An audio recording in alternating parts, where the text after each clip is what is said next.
Welcome to the vlog. This vlog is going to be shot purely on the iPhone 13 Pro. Now, I wanted to get out and about and put this camera to the test to see what it's like and how it copes in different conditions.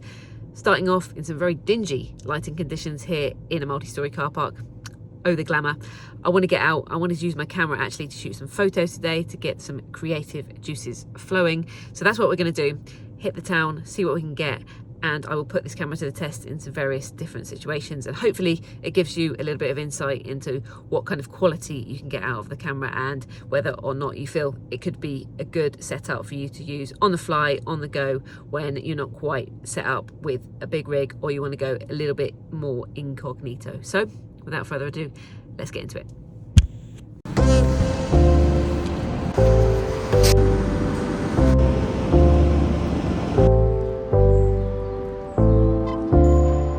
First things first, let's test out the walking vlog shot.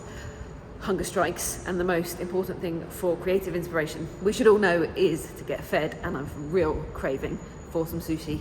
And my favourite sushi place just happens to be around the corner, so that is my first stop.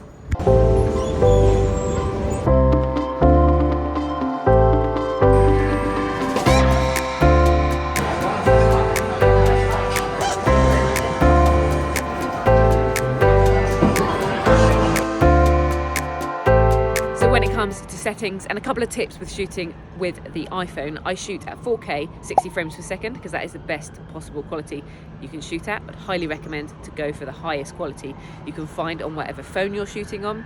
I then have knocked my slow-mo down to 120 frames per second at 1080, purely because I find the 240 gets a little grainy around the edges, especially in slightly dodgy lighting conditions, and frankly I find 120 is perfectly adequate. I use the back camera because the back camera is the best quality again, and I use 0.5, which is the wide angle lens, especially for shots like this. If I want to get something a little more cinematic, I'll go into the ×1 lens, and that works really nicely.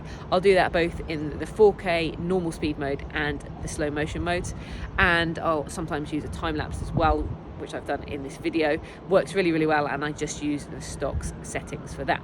My biggest tip when shooting with the iPhone and utilizing this camera is to go into your settings first and make sure you have the default settings set to those highest possible qualities, because every time you come out of the app it will default to what is left in those settings, and it's really annoying if you have to change it every time and you'll miss doing it some of the time, and it just slows you down and stops you catching the moment, or you might miss a shot. So set those first, and then you know you're good to go, and all you got to do is press record.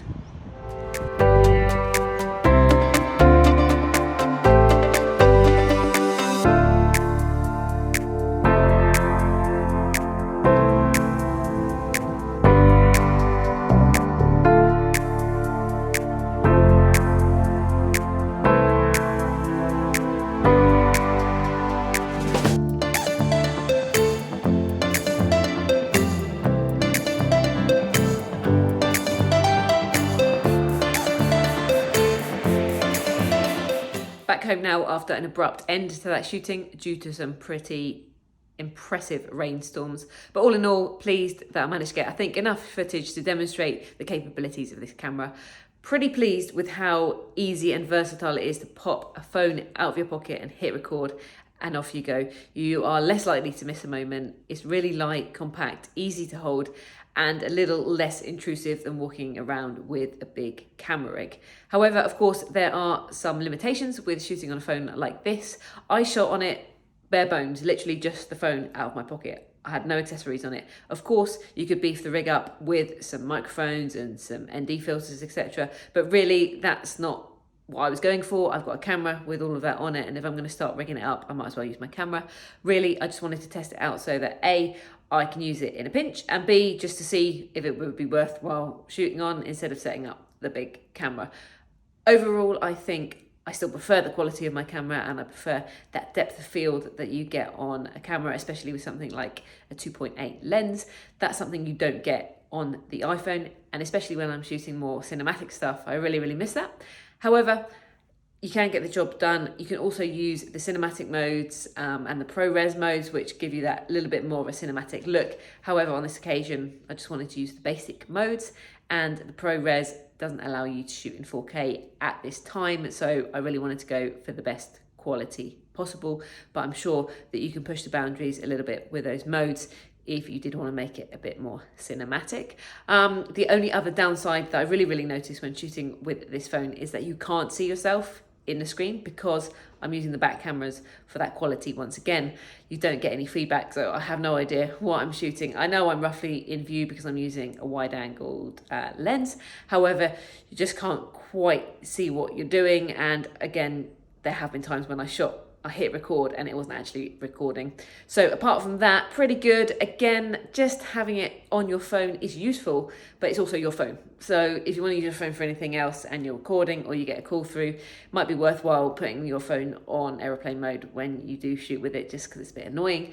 But apart from that, I think it's a really good option for shooting on the go, especially if you don't want to be too obvious with what you're doing and you just don't want to carry a camera around with you, or you want to use your camera for something else like taking photos, as I did today.